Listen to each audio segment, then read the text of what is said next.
آج ہم سورہ ناس مکمل ترجمے کے ساتھ پڑھیں گے۔ آئیں شروع کرتے ہیں۔ سورۃ الناس مکی ہے، اس میں 6 آیتیں اور 1 رکوع ہے۔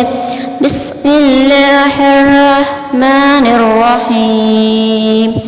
اللہ کے نام سے شروع کرتا ہوں جو بہت ہی مہربان ہمیشہ رحم فرمانے والا ہے۔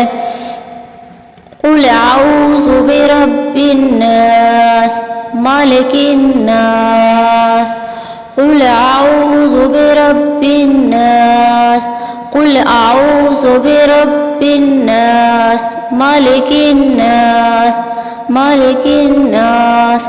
اے حبیب عرض کیجئے میں پناہ لیتا ہوں سب انسانوں کے پروردگار، سب انسانوں کے بادشاہ کی، الہ الناس الہ الناس، سب انسانوں کے معبود کی، من شر الوسواس الخناس من شر الوسواس الخناس، بار بار وسوسہ ڈالنے والے، بار بار پسپا ہونے والے کے شر سے، الذی یوسوس فی صدور الناس الذی یوسوس فی صدور الناس الذی یوسوس فی صدور الناس من الجنۃ والناس، جو وسوسہ ڈالتا رہتا ہے لوگوں کے دلوں میں، خواہ وہ جنات میں سے ہو یا انسانوں سے۔